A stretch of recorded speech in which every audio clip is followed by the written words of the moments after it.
চরণে আমার শত সহস্র কোটি বৈষ্ণবী প্রণাম রইল। বংশা কল্প তরুভস্য কৃপা সিন্ধু পেয়ে বচ পতিতানং পাবনেভ্যো বৈষ্ণবেভ্যো নমো নমঃ। হরে কৃষ্ণ। আমরা শ্রীমদ্ ভাগবতম শ্রবণ করছি ধারাবাহিকভাবে। আজকে আমরা শ্রীমদ্ ভাগবতমের প্রথম স্কন্ধের 11 অধ্যায় অর্থাৎ ভগবান শ্রীকৃষ্ণের দ্বারকায় প্রবেশ এই অধ্যায় শুরু করব। হরে কৃষ্ণ। তার পূর্বে মঙ্গলাচরণ। সবাই আমরা হাত জোড় করি। ওম অজ্ঞানতিমিরান্ধস্য জ্ঞানাঞ্জনশলাকয়া চক্ষুরোন্মিলিतं येन তস্मै শ্রীগুরুবে নমঃ। বংশকল্পতরুভ্যশ্চ কৃপা সিন্ধুভ্যেব চ পতিতানাং পাবনেভ্যো বৈষ্ণবেভ্যো নমো নমঃ। পঞ্চতত্ত্বাত্মকম কৃষ্ণং ভক্তরূপস্বরূপকম ভক্ত অবতারাম ভক্তাখ্যাম নমামি ভক্ত শক্তিকম। নমো মহাবদনায় কৃষ্ণ প্রেম পদায়তে কৃষ্ণায় কৃষ্ণ চৈতন্যে নাম্নে গৌরতীশে নমঃ। হে কৃষ্ণ করুণা সিন্ধু দীনবন্ধু জগৎপতে গোপেশ গোপিকা কান্ত রাধা কান্ত নমস্তুতে। তপ্ত কাঞ্চন গৌরাঙ্গী রাধে বৃন্দাবনেশ্বরী বৃষভানুসুতে দেবী প্রণমামি হরি প্রিয়ে। ওম বৃন্দায় তুলসী দেব্যৈ প্রিয়া ঐ কেশবস্য চ বিষ্ণু ভক্তি প্রদে দেবী সত্যবত্যৈ নমো নমঃ। জয় শ্রীকৃষ্ণ চৈতন্য প্রভু নিত্যানন্দ শ্রী অদ্বৈত গদাধর শ্রীবাসাদি গৌর ভক্ত বৃন্দ। হরে কৃষ্ণ কৃষ্ণ কৃষ্ণ হরে হরে হরে রাম রাম রাম হরে হরে। হরে কৃষ্ণ কৃষ্ণ কৃষ্ণ হরে হরে হরে রাম রাম রাম হরে হরে। নারায়ণং নমস্কৃত্য নরং চৈব নরোত্তমং দেবীং সরস্বতীং ব্যাসং ততো জয়মুদীরয়েৎ। নষ্টপ্রায়েষু অভদ্রেষু নিত্যং ভাগবত সেবায়া ভগবতি উত্তম শ্লোকে ভক্তির্ভাবতি নৈষ্ঠিকী। ওম নমো ভগবতে বাসুদেবায়। ওম নমো ভগবতে বাসুদেবায়। ওম নমো ভগবতে বাসুদেবায়। ওম নমো ভগবতে বাসুদেবায়। বাসুদেব পরা বেদা বাসুদেব পরা মাখা বাসুদেব পরা যোগা বাসুদেব পরা ক্রিয়া বাসুদেব পরম জ্ঞান বাসুদেব পরম তপ বাসুদেব পর ধর্ম বাসুদেব পরাগতি। বৈদিক শাস্ত্রে জ্ঞানের পরম উদ্দেশ্য হচ্ছেন পরমেশ্বর ভগবান শ্রীকৃষ্ণ। যজ্ঞ সম্পাদনের উদ্দেশ্য হচ্ছে ভগবানের প্রীতিবিধান এবং যোগের উদ্দেশ্য হচ্ছে তাকে জানা। সমস্ত সকাম কর্মের চরম ফল তিনি দান করেন পরম জ্ঞান। এবং সমস্ত তপস্যার উদ্দেশ্য হচ্ছে তাকে জানা এবং তার প্রতি প্রেমময়ী সেবায় যুক্ত হওয়াই ধর্মের উদ্দেশ্য। তিনি হচ্ছেন জীবনের পরম উদ্দেশ্য। সেই বাসুদেবকে আমরা প্রণাম নিবেদন করি। মুখম করতে বাচালাম পঙ্গুম লঙ্ঘয়তে গিরিম ইয়াৎ কৃপতমহং বন্দে পরমানন্দ মাধবম। ভাগবত বন্দনা। পাদৌ যদিও প্রথম দ্বিতীয় তৃতীয় দুর্যৌ কথিতৌ যাদুরু নাভিস্তথা পঞ্চম এব ষষ্ঠ ভুজান্তরম দৌর্যুগলাম তথা নৌ কণ্ঠস্থরাজ নবম যদিও মুখারবিন্দম দশম প্রফুল্লাম একাদশ ইয়াশ্চ ললাটপট্টম শিরোপি তু দ্বাদশ এব ভাতি। তমাদি দেবম করুণানিধানম তমালো বর্ণম সুহিত অবতারম অপার সংসার সমুদ্র সেতুম ভজামহে ভাগবত স্বরূপম। আমি আদিদেব করুণানিধান তমাল বর্ণ শ্রীকৃষ্ণের মঙ্গলময় শাব্দিক অবতার অপার সংসার সাগর পার হবার সেতুস্বরূপ শ্রীমদ্ ভাগবতকে ভজনা করি। এই গ্রন্থ অবতারের 12টি স্কন্ধ ভগবানের 12 অঙ্গস্বরূপ। প্রথম ও দ্বিতীয় স্কন্ধ তার পদযুগল, তৃতীয় ও চতুর্থ স্কন্ধ তার উরুদয়, পঞ্চম স্কন্ধ তার নাভিদেশ, ষষ্ঠ স্কন্ধ তার বক্ষস্থল, সপ্তম এবং অষ্টম স্কন্ধ তার 2 বাহু, নবম স্কন্ধ তার কণ্ঠদেশ, দশম স্কন্ধ ভগবানের হাস্যোজ্জ্বল মুখপদ্ম স্বরূপ, একাদশ স্কন্ধ তার ললাট এবং দ্বাদশ স্কন্ধ তার মস্তক। তো ভাগবতম হচ্ছে ভগবান স্বয়ং শ্রীকৃষ্ণ। ভাগবত পাঠের শুরুতেই আমি যার কৃপায় এই কিঞ্চিত দিব্যজ্ঞান লাভ করেছি তিনি হলেন শ্রীমদ্ ভক্তি বিজয় ভাগবত স্বামী মহারাজ। তার আতুল চরণে প্রণতি ও কৃপা আশীর্বাদ প্রার্থনা করি এবং ভক্তবৃন্দ আপনারা প্রার্থনা করবেন যেন ভগবানের কথা বলতে পারি, কারণ ভগবান হচ্ছেন ভক্তবৎসল। আপনারা যদি প্রার্থনা করেন তাহলে অবশ্যই আমি ভগবানের কথা বলতে পারবো। হরে কৃষ্ণ। ভাগবত মাহাত্ম্য দুর্লভৈব কথা লোকে শ্রীমদ্ ভাগবত উদ্ভবা কোটি জন্ম সমুত্থেন পুণ্য নৈব দুর্লভ্যতে তেন যোগনিধে ধীমান শতব্বা সা প্রযত্ন দিনানাম নিয়ম নাস্তি সর্বদা শ্রবণম মতম। সংসারে শ্রীমদ্ ভাগবতের কথা শ্রবণের সুযোগ পাওয়া অবশ্যই কঠিন। কোটি জন্মের পুণ্য একত্রে সঞ্চিত হলে তবেই এই সুযোগ আসে। হে নারদ, আপনি বুদ্ধিমান ও যোগনিধি, আপনি মন দিয়ে ভাগবত কথা শ্রবণ করুন। এই শ্রবণের জন্য কোনো দিনক্ষণের প্রয়োজন নেই। এই কথা শ্রবণ সদাই মঙ্গলকারী। এই কথা কি শুধু এই নারদ মুনির জন্য না, এই কথা হচ্ছে আমাদের জন্য। নারদকে উপলক্ষ করে চতুষ্কুমার এই কথা বলেছিলেন। এই কথা হচ্ছে আমাদের সকলের জন্য, যে আমরা সবসময় যেন এই ভাগবত কথা শ্রবণ করে থাকি, তাহলেই আমাদের প্রকৃত মঙ্গলময় হয়ে উঠবে জীবন। কারণ ভাগবতমের মাধ্যমে আমরা আমাদের হৃদয়ের অজ্ঞানতা দূর করতে পারবো। হৃদয়ের অজ্ঞানতা যখনই দূর হবে তখনই ভগবানের প্রতি প্রেমময় সেবায় নিজেদেরকে নিয়োজিত করব।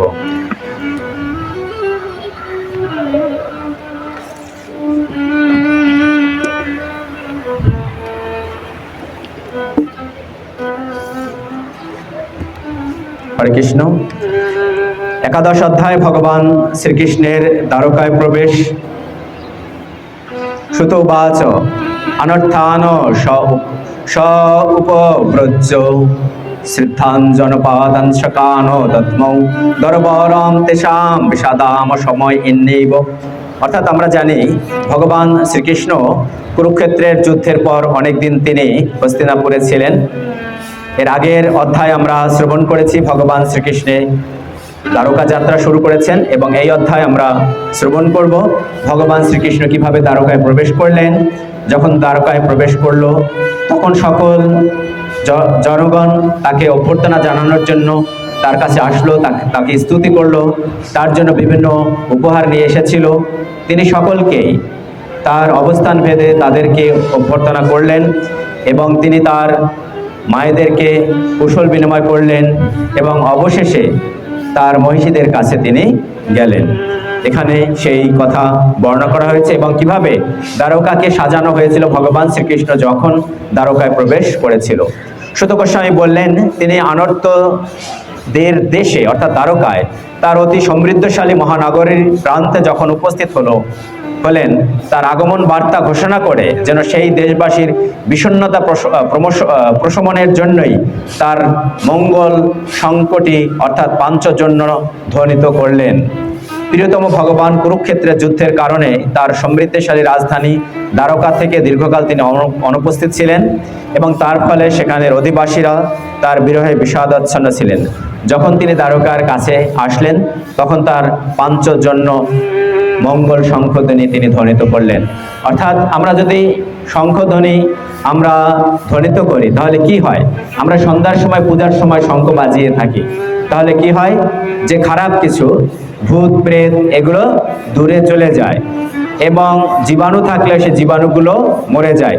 তাই সব সময় আমাদের সন্ধ্যার সময় বা পূজার পূর্বে আমাদের এই মঙ্গলময় শঙ্খধ্বনি করা উচিত, তাহলে সমস্ত খারাপ দোষগুলো দূর হয়ে যায়। তাই সকলেই আমাদের সন্ধ্যার সময় যখন আমরা পূজা অর্চনা দেব, মায়েরা যখন পূজা অর্চনা দেবেন তার পূর্বে অবশ্যই 3 বার শঙ্খধ্বনি করবেন।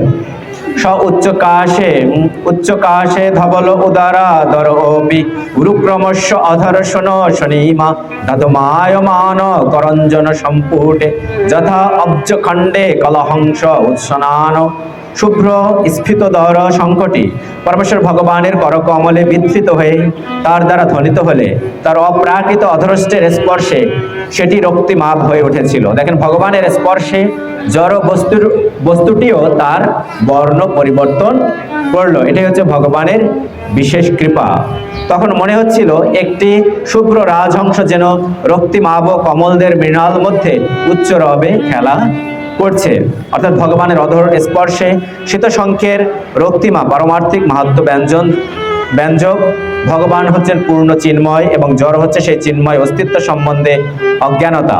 কিন্তু ভগবানের চিন্ময় সান্নিধ্যের ফলে সবকিছুই ভগবানের হস্তধৃত শঙ্খের মতো চিন্ময় রক্তিমা প্রাপ্ত হয়, অর্থাৎ জড় বস্তুটিও কি হলো, চিন্ময় রক্তিম বর্ণ ধারণ করলো।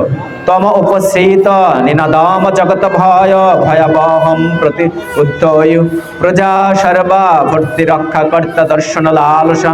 সংসারের মহাভয় বিনাশক সেই শঙ্খ নিনাদ শুনে, অর্থাৎ বলা হয়েছে কি যে পাঞ্চজন্য সংখ্যাও কি যে সংসারের মহাভয় বিনাশ করে।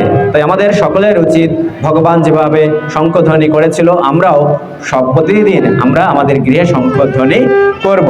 সকল ভক্তবৃন্দের রক্ষাকর্তা পরমেশ্বর ভগবানকে দর্শনের বহু প্রতীক্ষিত বাসনায় দ্বারকাবাসী সকলেই তার প্রতি দ্রুত ধাবিত হলো।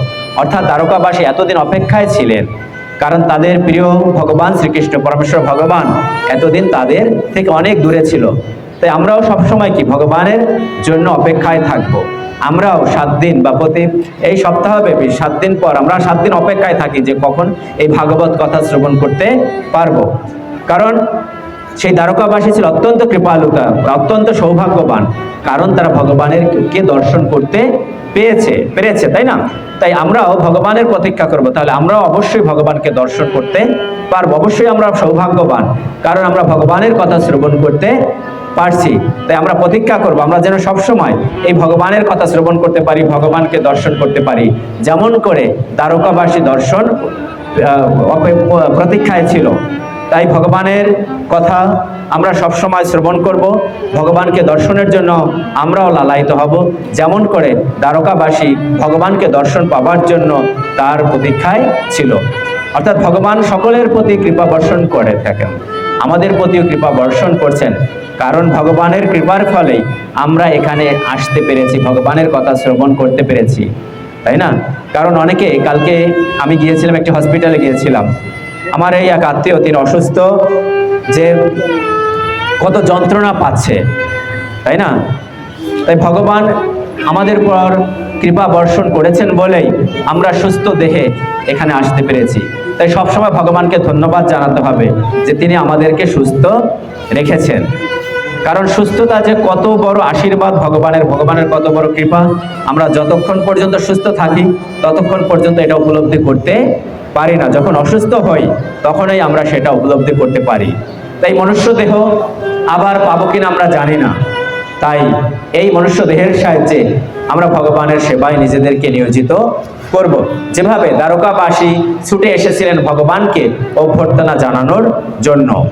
শ্লোক 4 থেকে 5 প্রজাগণ ভগবানকে স্বাগত জানালেন এবং তার স্তুতি করলেন এবং বিভিন্ন উপহার নিয়ে আসলেন।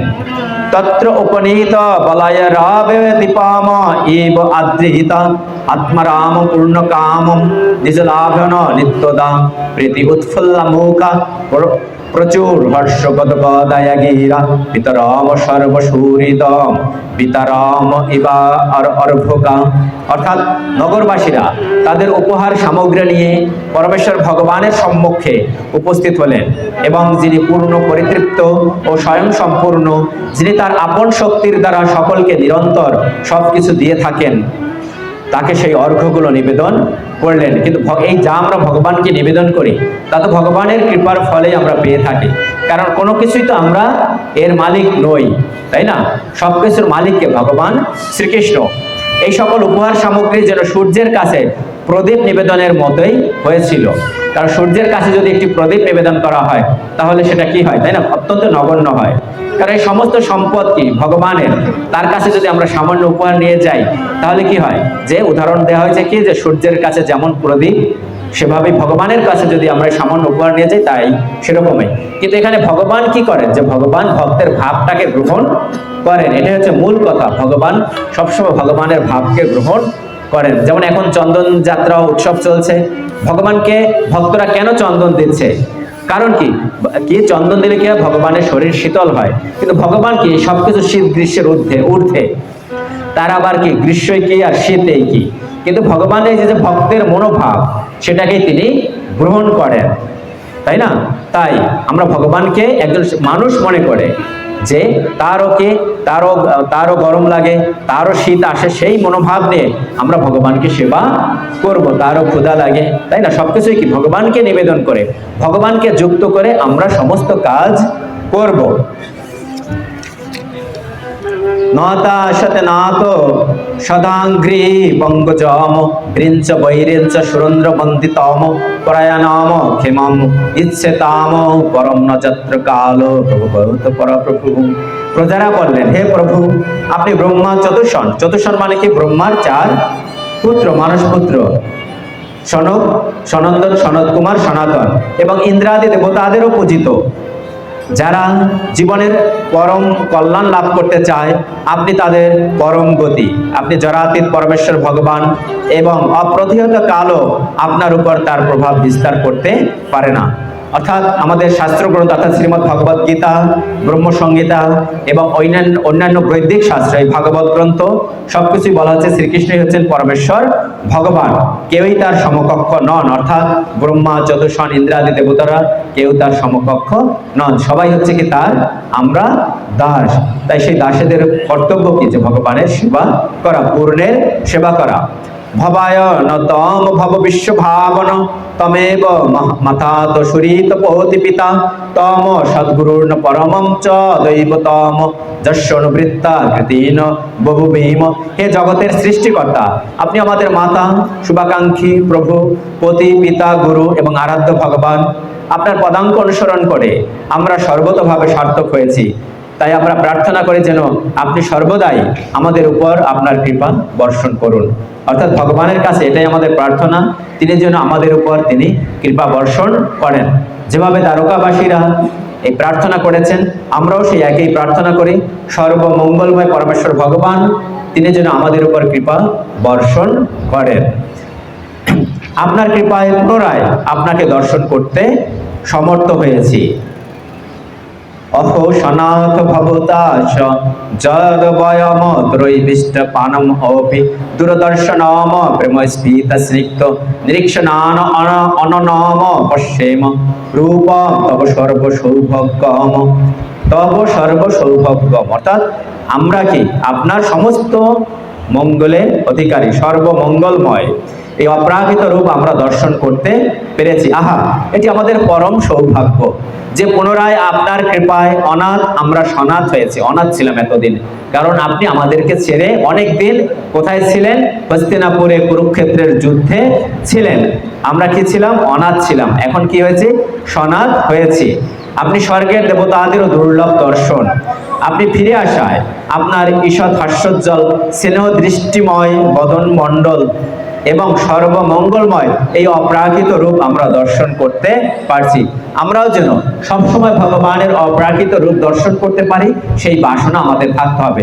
তাই ঘুম থেকে উঠেই আমাদের গৃহের যে চিত্রপট রয়েছে ভগবানের বা যে বিগ্রহ রয়েছে, সেই বিগ্রহ আমরা দর্শন করব।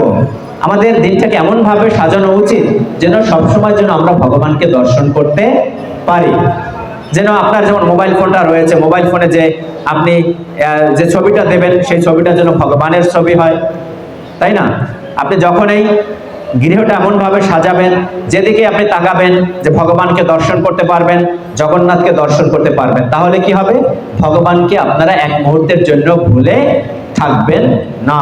তাই গৃহটাকেও এমন ভাবে সাজাতে হবে যে গৃহের দেয়ালে আমরা যেন শুধুমাত্র মানুষের ছবি না টাঙ্গাই, আমরা যেন ভগবানের ছবি, জগন্নাথের ছবি, মঙ্গলময় ছবি আমরা যেন টাঙ্গানো হয়, যেন ভগবানকে আমরা সবসময় গৃহে থাকলে ভগবানকে দর্শন করতে পারি, ভগবানকে যেন আমরা এক মুহূর্তেও ভুলে না যাই। কারণ তাই এই ছবিগুলো আমাদেরকে স্মরণ করিয়ে দেবে, ভগবানের কথা স্মরণ করিয়ে দেবে। কারণ কি? মায়া হচ্ছে অত্যন্ত শক্তিশালী, সবসময় মায়া আমাদেরকে অন্যদিকে ধাবিত করে। তাই বিভূতি যোগে কি বলা হয়েছে? ভগবানের বিভূতির কথা কেন বলা হয়েছে? যেন সেই সমস্ত কথা, যে সমস্ত বিভূতির কথা বলা হয়েছে তার কথা মনে করে, তার কথা তা দর্শন করে আমরা যেন ভগবানকে স্মরণ করতে পারি, তার জন্য বিভূতি যোগের বিভিন্ন বিভূতির কথা বলা হয়েছে। তাই আমাদের সর্বশ্রেষ্ঠ ব্রতের মধ্যে হচ্ছে কি? একাদশী ব্রত। তাই একাদশী ব্রত হচ্ছে কি? 19শে মে অর্থাৎ রবিবার হচ্ছে মোহিনী একাদশী ব্রত। 19শে মে রবিবার আপনারা এই একাদশী ব্রত সবাই পালন করবেন। এবং এর পারণ হচ্ছে সোমবার। মোহিনী একাদশী ব্রতর পারণ হচ্ছে সোমবার এবং সেই পারণ সময় সকাল 5টা 14 মিনিট থেকে সকাল 9টা 41 মিনিট পর্যন্ত। এই সময়ের মধ্যে অবশ্যই ভগবান শ্রীহরিকে আপনারা পঞ্চশস্য নিবেদন করে তা মহাপ্রসাদ রূপে পাবেন। এবং এই মহাপ্রসাদ আপনি আপনার পূর্বপুরুষদের উদ্দেশ্যে এবং যারা মহাত্মা রয়েছে তাদের উদ্দেশ্যে নিবেদন করবেন এবং সেই মহাপ্রসাদ আপনি গ্রহণ করবেন। মোহিনী একাদশী ব্রত 19শে মে রবিবার, এবং এই একাদশী ব্রত মাহাত্ম্য শ্রবণ করবেন। যদি আপনারা নাও থাকতে পারেন অন্তত এই একাদশী ব্রত মাহাত্ম্য শ্রবণ করবেন, কারণ ইউটিউবে এই একাদশী মাহাত্ম্য, অনেক একাদশী মাহাত্ম্য থাকে, সার্চ দিলে আপনি পাবেন মোহিনী একাদশী ব্রত মাহাত্ম্য। এবং শুধুমাত্র শ্রবণ কীর্তনে সহস্র গোদানের ফল লাভ হয়। এবং এই একাদশী যথার্থে যুধিষ্ঠির মহারাজ শ্রীকৃষ্ণকে জিজ্ঞাসা করেছিলেন। তখন ভগবান শ্রীকৃষ্ণ তিনি বলছেন যে পূর্বে রামচন্দ্র তার গুরুদেব বশিষ্ঠকে একই প্রশ্ন করেছিলেন। তখন বশিষ্ঠ মুনি কি একটি কাহিনী, পুরাণের কাহিনী তিনি বলেছিলেন, অর্থাৎ ধৃষ্ট বুদ্ধি নামে একজন অসৎ ব্যক্তির কথা বলেছিলেন। তিনি সমস্ত পাপাচার করেছিলেন। অবশেষে তিনি কি যে এই কৌণ্ডিন্য ঋষির কৃপায় এই সাধু সঙ্গ অর্থাৎ ঋষির সঙ্গ লাভ করে তিনি তাকে বলে দিয়েছিলেন যে এই সর্বমঙ্গলময় সমস্ত পাপ দূর করে, সমস্ত পাপ হরণ করে এই মহাব্রত থাকার জন্য তাকে বলেছিলেন। সেই ধৃষ্ট বুদ্ধি সেই ব্রত অর্থাৎ মোহিনী একাদশী ব্রত পালন করে সমস্ত পাপ ক্ষয় হয়েছিল এবং ভগবানের সেই চিন্ময় ধাম আমাদের নিত্য আলয় বৈকুণ্ঠ লোকে তার স্থান হয়েছিল।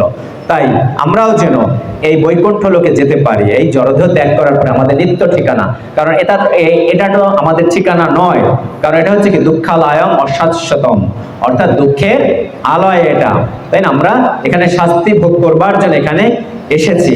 তাই আমরা এই সর্বশ্রেষ্ঠ ব্রত একাদশী ব্রত আমরা যেন পালন করতে পারি, ভগবানের কাছে এই প্রার্থনা করি।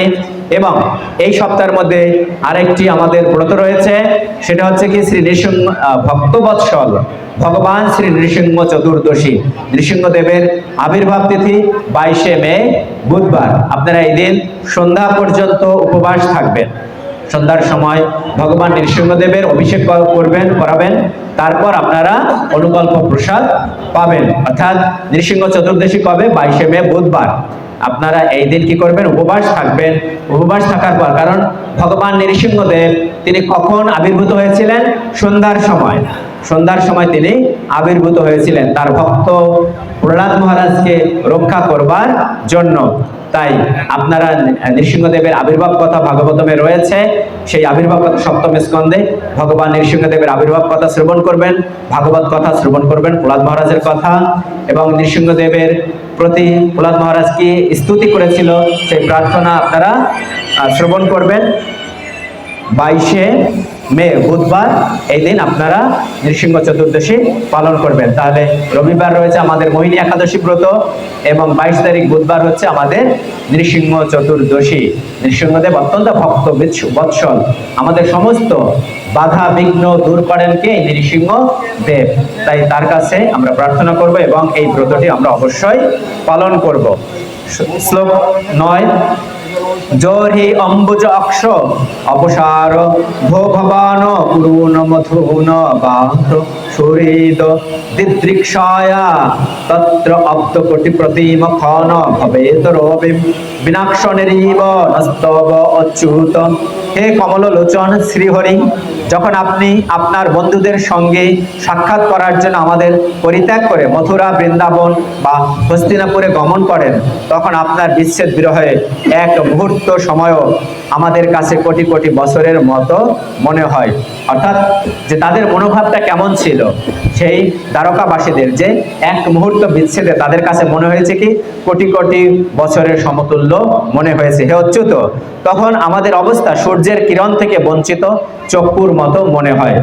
অর্থাৎ সূর্যের কিরণ থেকে বঞ্চিত চক্ষু, অর্থাৎ সূর্যের কিরণ যদি না থাকে তাহলে কি সবকিছু অন্ধকার। তাহলে চোখ থাকলেও তো আমরা কিছুই দেখতে পাবো না। তাই তাদের মনোভাবটা এমন হয়েছিল এবং আমাদেরও মনোভাবটা সেই দ্বারকাবাসীদের মতো আমাদের হতে হবে, যে আমরাও যেন ভগবানের অদর্শনে আমরাও যেন সেরকম মনে করতে পারি। শেষ শ্লোক আজকের দিনে, শ্লোক 10 প্রথম পয়ম নাথ চিরশীতে তৈ প্রসন্ন দৃষ্টে অখিল তাপ শোষণম জীবেম তে সুন্দর হাস শোভিতম অপশ্যমানা বদনাম মনোহরম ইতি চ উদিরিতা বচঃ প্রজানাম ভক্ত বৎসল শ্রীনান অনুগ্রহম দৃষ্টা বিতন্নান প্রাবিশত পুরম। অর্থাৎ হে প্রভু, আপনি যদি এইভাবে সব সময় প্রবাসে থাকেন তাহলে সমস্ত পাপ মোচন করে সুন্দর হাস্য শোভিত আপনার মুখমণ্ডল দর্শন না করতে পেরে কিভাবে আমরা জীবন ধারণ করতে পারি। অর্থাৎ আপনি যদি সবসময় প্রবাসে থাকেন তাহলে আপনার এত সুন্দর হাস্যজ্জ্বল মুখমণ্ডল আমরা কিভাবে দর্শন করব। আমাদেরও সেই মনোভাব থাকা উচিত যে আমরা কিভাবে আপনার এই সুন্দর হাস্যজ্জ্বল মুখকে অদর্শন করে আমরা থাকব। এই মনোভাবটা যখন থাকবে, ভগবানের প্রতি প্রেম যখন থাকবে, কারণ সত্যিকারের প্রেম হচ্ছে কার প্রতি হয়? ভগবানের প্রতি। আর কারোর প্রতি প্রেম হয় না, সবকিছুই হচ্ছে কি কামনা বাসনা। তাই আমাদের সত্যিকারের প্রেম যেন জাগ্রত হয় সেই প্রার্থনাই করা উচিত। একমাত্র প্রেম হয় কি ভগবানের প্রতি প্রেম হয়।